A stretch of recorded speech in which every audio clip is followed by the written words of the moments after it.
ഒരു കാറിൻ്റെ കിലോമീറ്റർ അത് എത്ര ഓടി എന്നുള്ളതല്ല, അതെങ്ങനെയാണ് ഓടിയത് എന്നുള്ളതാണ് നമ്മൾ നോക്കേണ്ടത്. അതായത് രണ്ട് ടൈപ്പ് ഓഫ് കിലോമീറ്റർ ഉണ്ട് വണ്ടിയിൽ. ഒന്ന് ഹൈവേ ഡ്രൈവിനും ഒന്ന് സിറ്റി ഡ്രൈവിനും.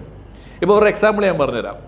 കോഴിക്കോടുള്ളൊരു ബിസിനസ്സുകാരൻ, അയാളെ മെയിൻ ഓഫീസും കാര്യങ്ങളൊക്കെ വരുന്നത് മലപ്പുറത്താണ്. അയാൾ ഈ ഹൈവേ കൂടെയാണ് ഡെയിലി ഓടിക്കൊണ്ടിരിക്കുന്നത്. അതായത് ഒരു ഇന്നോവയാണ് അയാൾ യൂസ് ചെയ്യുന്നത്. അപ്പം ഹൈവേ ഡ്രൈവറായിട്ടുള്ള കാറാണ്, അയാളുടെ ഡെയിലി കമ്മ്യൂണിക്കേഷൻ അങ്ങനെയാണ്. വേറൊരു കസ്റ്റമർ, അയാളെ വണ്ടിയുടെ യൂസേജ് എന്ന് പറയുന്നത് ടൗണിലാണ്.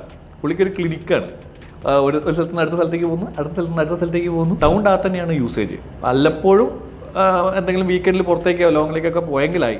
ഡോക്ടറാണ് കേട്ടോ. അപ്പം എന്നെ സംബന്ധിച്ചിടത്തോളം ഞാൻ കൂടുതൽ പ്രയോറിറ്റി കൊടുക്കുക ഈ ഹൈവേ ഡ്രൈവിംഗ് കാറിനാണ്. കാരണം ആ ഇന്നോവ കോഴിക്കോട് നിന്ന് മലപ്പുറത്ത് എത്തുന്നതിനിടയ്ക്ക് ഒരു 100 പ്രാവശ്യം ബ്രേക്ക് ചവിട്ടിയിട്ടുണ്ടെങ്കിൽ ഇയാളുടെ വണ്ടി ഒരു ദിവസം ആ ടൗണിൽ തന്നെ ഒരു 200, 300, 400 പ്രാവശ്യം ചവിട്ടിയിട്ടുണ്ടാവും. ഞാൻ ജസ്റ്റ് ഒരു കണക്ക് പറഞ്ഞ കേട്ടോ. അപ്പം യൂസേജ്, അതായത് ഓരോരോ പാർട്സിൻ്റെ യൂസേജ്. ഇയാൾ ടൗണിൽ ചിലപ്പോൾ ഒരു 10 പ്രാവശ്യം ഡോറ് തുറന്നടയ്ക്കുന്നുണ്ടാവും, വിൻഡോ ബട്ടൺസ് യൂസ് ചെയ്യുന്നുണ്ടാവും, പല ബട്ടൺസ് യൂസ് ചെയ്യുന്നുണ്ടാവും. മറ്റേ ആൾ ഇവിടുന്ന് കയറി കഴിഞ്ഞാൽ മലപ്പുറത്ത് എത്തിയിട്ടേ ഇറങ്ങുന്നുള്ളൂ.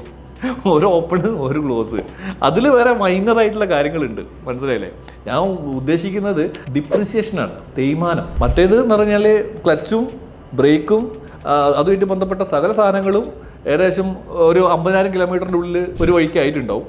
മറ്റേ വണ്ടി എന്ന് പറയുന്നത് ചിലപ്പം 1,00,000 കിലോമീറ്റർ ഓടിയിട്ടുണ്ടാവും, ഇതിൻ്റെ ഇരട്ടി ഓടിയിട്ടുണ്ടാവും. പക്ഷേ ഡിപ്രിസിയേഷൻ നോക്കുന്ന ടൈമിൽ ആ വണ്ടിയായിരിക്കും ബെറ്റർ വൺ. ടൗണിൽ ഉപയോഗിച്ച് ഒരു 50,000 കിലോമീറ്റർ ഓടിയ ഇന്നോവയാണോ അല്ല വേറെ എന്തെങ്കിലും വണ്ടിയാണോ നല്ലത്, അല്ലെങ്കിൽ ഇതേപോലെ ഹൈവേയിൽ ഓടിയിരിക്കുന്ന 1,00,000 കിലോമീറ്റർ ഓടിയ വണ്ടിയാണോ നല്ലത് വെച്ച് കഴിഞ്ഞാൽ ഞാൻ 1,00,000 കിലോമീറ്റർ ഓടിയ വണ്ടിയാണ് നല്ലതെന്നേ പറയുള്ളൂ. ഇതാണ് സിറ്റി ഡ്രൈവൻ കാറും ഹൈവേ ഡ്രൈവൻ കാറും തമ്മിലുള്ള വ്യത്യാസം.